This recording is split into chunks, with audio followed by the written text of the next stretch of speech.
दोस्तों आज हम एक्सप्लेन करने वाले हैं हाल ही में आई सीरीज पंचायत सीजन 4 को, जिसकी डिमांड आप लोगों ने की थी। अगर आपको इससे पहले की कहानी जाननी है तो आप हमारे चैनल पर देख सकते हैं। अब वीडियो को लाइक कर दीजिए। हम चलिए कहानी शुरू करते हैं। तो पहले सीजन 3 की थोड़ी बात कर लेते हैं ताकि सीजन 4 समझने में दिक्कत ना हो। तो सीजन 3 के एंड में सचिव जी को गुस्सा आ गया था, इसलिए उन्होंने भूषण को चाटा मार दिया, जिसके बाद वहाँ विधायक और उसके आदमियों से सचिव जी की लड़ाई हो गई और ये मामला थाना पहुंच गया था। वहीं प्रधान जी पर किसी ने गोली चलवाई थी। अब आइए जानते हैं उसके बाद क्या हुआ। अब एपिसोड 1 की शुरुआत में हम सचिव जी और उसके मौसी के लड़के को साथ में देखते हैं, जो सचिव जी से मिलने आया था। यहाँ इनकी बातों से हमें पता चलता है कि इन्हें जेल से छोड़ दिया गया है, पर उस भूषण ने एक केस कर दिया कि सचिव जी ने उस पर हाथ उठाया है। इसी कारण सचिव जी टेंशन में होते हैं कि अब इस केस से उनका करियर खराब न हो जाए, क्योंकि उन्हें एमबीए करनी है और अगर वो जेल गए तो दिक्कत हो सकती है। हालांकि सचिव जी ने अपना एग्जाम दे दिया है और अब बस रिजल्ट का इंतजार कर रहे हैं। तब यहाँ सचिव जी को उनका कजन थोड़ा मोटिवेट करके वहाँ से अपने घर चला जाता है। इधर हम प्रधान जी को देखते हैं, जिनके हाथ में गोली लगी थी, इसलिए वो ज्यादातर घर पर ही रहते थे और उनका ख्याल रिंकी और मंजू देवी रखती हैं। हालांकि अभी तक ये पता नहीं चला कि प्रधान जी पर आखिर गोली किसने चलवाई थी। फिर रात में जब सचिव जी सोने की कोशिश करते हैं तो उन्हें ये सोच कर नींद नहीं आती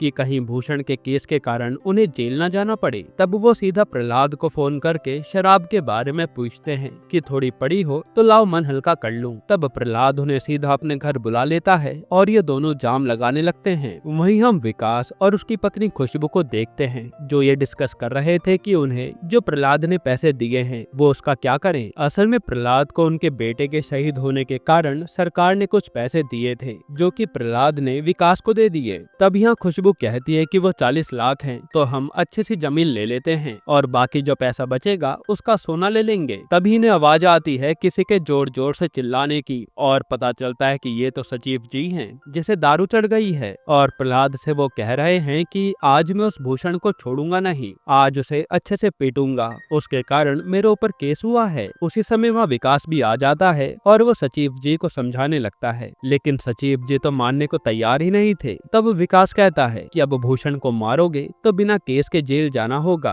और ना जाने कितनी और धाराएं लग जाएं। ये सुनकर सचिव जी शांत हो जाते हैं। फिर वो कहते हैं कि चलो ऐसा करता हूँ, उस भूषण से माफी मांग लेता हूँ, शायद वो शांति से केस वापस ले लेगा। ये सुनकर ये लोग सीधा भूषण के घर के बाहर पहुँच जाते हैं, लेकिन प्रॉब्लम ये थी कि इतनी रात को ये लोग भूषण को बुलाएंगे कैसे। अब ये दरवाजा खटखटाने ही वाले थे कि सचिव जी गेट ताप कर जाने लगते हैं, लेकिन जल्दबाजी में वो एक गमला तोड़ देते हैं, जिसकी आवाज से क्रांति देवी और भूषण दोनों चोर चोर चिल्लाते हुए बाहर आते हैं। फिर यहाँ सचिव जी भूषण से बड़े प्यार से माफी मांगते हैं और भूषण भी सोच में पड़ जाता है कि अब क्या करूं। फिर काफी सोचने के बाद भूषण कहता है कि प्रधान जी ने हम पर केस किया है कि मैंने उन पर गोली चलवाई है। अगर प्रधान जी मेरे ऊपर से केस वापस ले लेंगे तो मैं भी अपना केस वापस ले लूंगा। जो सुनकर सचिव जी टेंशन में आ जाते हैं कि मैं प्रधान जी से इस बारे में बात कैसे करूंगा। खैर अब अगले दिन प्रहलाद और विकास सचिव जी के तरफ से प्रधान जी से केस वापस लेने के लिए कहते हैं, तो प्रधान जी भी मान जाते हैं कि हम केस वापस ले लेंगे, लेकिन सचिव जी को दिक्कत नहीं होनी चाहिए। वहीं हम देख पाते हैं कि रिंकी और सचिव जी की लव स्टोरी भी अच्छी चल रही है। इधर विधायक एक आदमी को पीट रहा होता है कि बताओ किसने उस प्रधान पर गोली चलाई और उसने मेरा नाम फंसा दिया है। यानी प्रधान ने गोली नहीं चलवाई थी और उसे भी अपना नाम क्लियर करवाना था, क्योंकि प्रधान ने भूषण के साथ साथ उस पर भी केस कर दिया था। तभी वह भूषण विधायक को आकर बताता है कि वो प्रधान जी मेरे ऊपर से केस वापस लेने वाले हैं। इस पर विधायक कहता है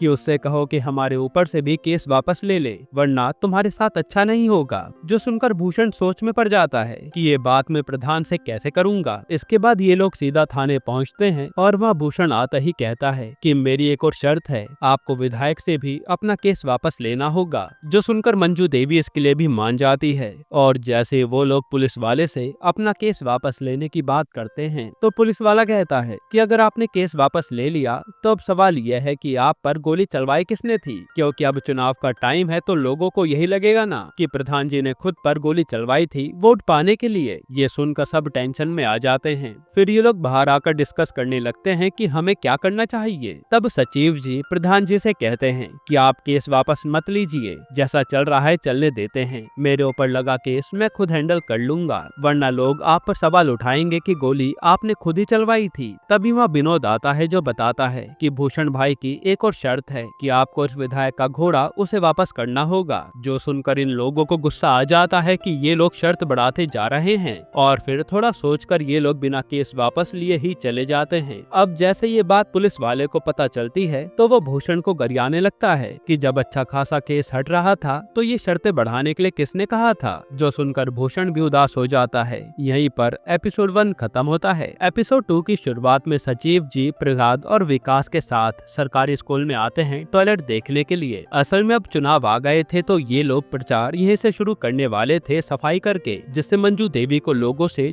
ज्यादा वोट मिले। पर जैसे ही मास्टर जी उन्हें टॉयलेट दिखाते हैं तो उसका हाल देखकर तो सचिव जी उल्टी कर देते हैं और ये लोग डिसाइड करते हैं कि टॉयलेट की जगह कुछ और एरिया देखते हैं जहां सफाई की जा सकती है, क्योंकि टॉयलेट का हाल तो बहुत ही बुरा था। इसके बाद ये लोग हर जगह देखने लगते हैं ताकि सबसे गंदी जगह की सफाई करके प्रधान जी हीरो बन जाएं। वहीं भूषण माधव और विनोद को भी यही कह रहा था कि इस बार प्रधान बनने के लिए हमें दिमाग से काम लेना होगा, क्योंकि वो अपनी पत्नी क्रांति देवी को चुनाव में खड़ा करने वाला था। फिर जब सचिव जी टंके के पास की जगह सफाई करने के लिए फाइनल कर देते हैं तो ये बात प्रधान जी को भी बता देते हैं कि कल आपको सफाई करने यहाँ आना होगा। इसी बारे में रिंकी भी सोशल मीडिया पर डाल देती है ताकि फुलेरा गांव के सारे लोग सफाई के दौरान वहाँ मौजूद हों और इससे प्रधान की छवि और भी अच्छी हो जाए। लेकिन अगली सुबह सब उल्टा हो जाता है और सचिव जी देखते हैं कि टंकी के पास वाली जगह की सफाई तो भूषण और उसके लोग कर रहे हैं, जिन्होंने रिंकी की पोस्ट पढ़ के उसका फायदा उठा लिया। और ये बात जानकर तो प्रधान जी को बहुत ही ज्यादा गुस्सा आता है। अब वो सोचने लगते हैं कि हम करें क्या, क्योंकि ये भूषण तो चुनाव जीतने के लिए कुछ भी कर सकता है। तभी मंजू देवी पूछती है कि ये बताओ सबसे गंदी जगह कौन सी है पूरे गांव में। तो सचिव जी बता देते हैं कि स्कूल की टॉयलेट सबसे गंदी है। ये सुनकर मंजू देवी उसी को साफ करने के लिए चल देती हैं और यहाँ भूषण ने माधव को इन पर नजर रखने के लिए भेज रखा था। फिर जब मंजू देवी अपने ग्रुप के साथ सफाई करने के लिए जा रही होती है तो भूषण रास्ते में कहता है कि आप जहाँ भी सफाई करने जा रही हैं हमें भी साथ ले लीजिए, इससे ज्यादा सफाई हम लोग मिलकर कर पाएंगे। अब यहाँ सारे ही लोग देख रहे थे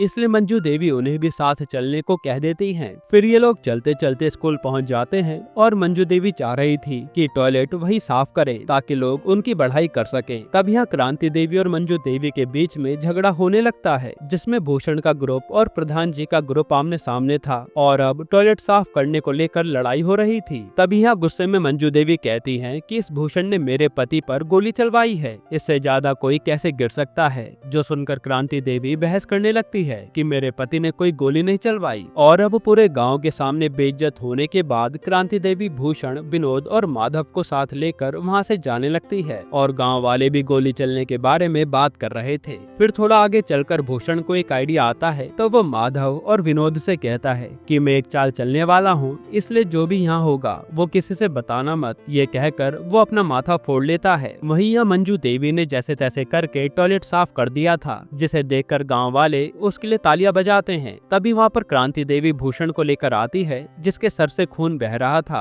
और वो बताते कि आपके इल्जाम लगाने से गांव वाले हम पर भड़क रहे हैं और किसी ने पत्थर मारकर इनका सर फोड़ दिया। एक तरह से क्रांति देवी सिंपैथी चाह रही थी। फिर क्रांति देवी कहती है कि अब आप चाहे कितने भी पत्थर चलवा लो, लेकिन इस बार चुनाव में पूरा हिसाब होगा और जो आपका साथ दे रहे हैं ना, मैं उन्हें छोड़ने नहीं वाली। एक तरह से यहाँ क्रांति देवी सचिव जी को देखकर ये सब कह रही थी। यहीं पर एपिसोड 2 खत्म होता है। एपिसोड 3 की शुरुआत में प्रधान जी अपने लोगों से कह रहे थे कि पता करो इस भूषण को जाते समय पत्थर किसने मारा। फिर वह विकास आकर मिठाई खिलाता है और बताता है कि हमने शहर के पास एक जमीन ले ली है। जो सुनकर सब काफी खुश होते हैं। तभी ये लोग देखते हैं कि विनोद और माधव आपस में लड़ रहे हैं, क्योंकि क्रांति देवी के प्रधान बनने के बाद इनमें से कोई एक उप प्रधान बनेगा। इसी बात को लेकर इनकी बहस हो रही थी। तभी वह प्रधान जी इन दोनों को बुलाते हैं कि आओ प्रसाद ले लो, विकास ने पूजा कराई है। जिस पर विनोद तो प्रसाद का नाम सुनकर आ जाता है, लेकिन माधव साफ मना कर देता है क्योंकि वो तो भूषण का खास आदमी था। यहाँ तक कि जब विनोद लड्डू खा रहा होता है तो वो उसे भी खूब सुनाता है कि भूषण भाई को धोखा देकर तूने अच्छा नहीं किया, लेकिन विनोद तो अपने में ही मगन था। इसके बाद ये बात माधव भूषण को बताता है कि इसने प्रधान जी का लड्डू खाया है। तब भूषण भी विनोद को काफी सुनाता है। ये सब सुनकर विनोद कहता है कि अभी उस प्रधान को उसका लड्डू वापस करके आता हूँ। तब वो ये सोचकर निकलता है कि एक लड्डू खरीद कर वापस कर दूंगा, लेकिन रास्ते में उसे खुशबू मिल जाती है जो जमीन लेने की खुशी में अपनी साइड लड्डू बांट रही थी। तब विनोद उसी से लड्डू मांग लेता है और पूछता है कि किस बात की पूजा थी तुम्हारे घर पर। तब खुशबू बताते कि हमने शहर के पास जमीन ली है। हालांकि फिर विनोद लड्डू लेकर यहाँ से चला जाता है। फिर वो सीधा पंचायत ऑफिस आता है और विकास को वो लड्डू वापस करने लगता है कि तुम ये लड्डू ले लो बस, लेकिन विकास और सचिव जी साफ मना कर देते हैं। इसलिए विनोद तो वो लड्डू वहीं रख कर जाने लगता है। तब सचिव जी समझ जाते हैं कि भूषण ने कुछ कहा होगा, इसलिए वो जानबूझकर बात उठाते हैं कि लोग इंसान को गुलाम बना देते हैं, है ना। इसी तरह विकास भी विनोद को उकसाने लगता है, जो सुनकर विनोद बता देता है कि भूषण ने लड्डू खाने पर उसे कितना सुनाया। तब सचिव जी कहते हैं कि तुम कोई गुलाम थोड़े हो जो उसकी हर बात मानोगे। इसी तरह से वो विनोद को खूब भड़का देते हैं और विनोद भी ताव में आकर वो लड्डू खा लेता है। फिर सचिव जी कहते हैं कि तुम प्रधान जी के दुश्मन थोड़े हो, वो तो तुम्हें घर बुलाकर खाना खिलाने की बात कर रहे थे, आना चाहो तो आ सकते हो। तब विनोद मान जाता है। साथ ही वो कहता है कि मैं फिर भी भूषण भाई से गद्दारी नहीं कर सकता, लेकिन मैं प्रधान जी के घर जरूर आऊंगा। ये सुनकर ही सचिव जी और विकास खुश हो जाते हैं कि एक बार ये खाने पर आ जाए तो सही मौके पर इसे हम अपनी साइड कर लेंगे। अब रात को प्रधान जी के घर पर मंजू देवी पूरी सब्जी बनाती है और विनोद के आते ही ये लोग उसका आदर सत्कार करने लगते हैं। लेकिन यहाँ कोई भी विनोद से भूषण के बारे में बात नहीं कर पाता, क्योंकि वो तो खाने में बिजी था। तब पूरी देने के बहाने मंजू देवी विनोद को कहती है कि तुम हमारी साइड होते तो रोज ऐसा खाना खिलाती मैं तुम्हें, जो सुनकर विनोद शांत हो जाता है। फिर इसी तरह से ये लोग बात घुमाते हैं और ये सब सुनने के बाद विनोद सीधा भूषण को कॉल करके कहता है कि मैं इस समय प्रधान जी के घर पर खाना खाने आया हूँ, आपको कोई दिक्कत तो नहीं है। यहाँ विनोद इन लोगों को दिखाना चाह रहा था कि वो भूषण का गुलाम नहीं है, लेकिन भूषण तो ये सुनते ही फोन काट देता है, जो बात विनोद को अच्छी नहीं लगती। फिर सचिव जी कहने लगते हैं कि इससे ज्यादा इज्जत तो हमारे प्रधान जी आपकी करते हैं, आपका इनके साथ रहने में ज्यादा फायदा है। लेकिन विनोद कहता है कि मैं भले ही गरीब हूँ, लेकिन गद्दार नहीं हूँ। अब भूषण चाहे जैसा भी हो, मैंने उसे सपोर्ट किया था तो आगे भी करूंगा। ये सब कहकर विनोद वहाँ से जाने लगता है। तब सचिव जी कहते हैं कि उसी भूषण ने प्रधान जी पर गोली चलवाई थी, लेकिन विनोद साफ मना कर देता है। बल्कि वो तो उल्टा कह देता है कि शायद प्रधान जी ने ही खुद पर गोली चलवाई है, क्योंकि उनके हाथ पर गोली लगी है और सामने वाला चाहता तो उन्हें जान से भी मार सकता था, लेकिन उन्होंने मारा नहीं। यही सब कहकर विनोद वहाँ से चला जाता है और अब सचिव जी भी प्रधान जी को देखने लगते हैं कि कहीं आपने सच में खुद पर गोली तो नहीं चलवाई। लेकिन प्रधान जी रिंकी की कसम खाकर कहते हैं कि मैंने खुद पर कोई गोली नहीं चलाई। खैर फिर अगले दिन विनोद से आकर माधव और भूषण मिलते हैं और ये लोग विनोद की तारीफ करते हैं, क्योंकि विनोद इन्होंने धोखा नहीं दिया प्रधान जी की साइड जाकर। साथ ही विनोद बातों बातों में इन्हें बताता है कि विकास की जमीन की खुशी में वो लड्डू बांटे गए थे, जो सुनकर भूषण सोच में पड़ जाता है कि उसके पास इतना पैसा आया कहां से, जो उसने शहर के पास जमीन ले ली। यहीं पर एपिसोड 3 खत्म होता है। एपिसोड 4 की शुरुआत में भूषण माधव और विनोद के साथ सीधा विधायक से मिलने आता है, जहां विधायक किसी को पीट रहा था ताकि वो सच उगलवा सके कि प्रधान पर गोली किसने चलवाई। खैर फिर भूषण विधायक से बताता है कि एक खबर पता चली है कि उस शहर सचिव विकास ने शहर के पास जमीन ली है। समझ नहीं आ रहा कि उसके पास इतना पैसा आया कहां से,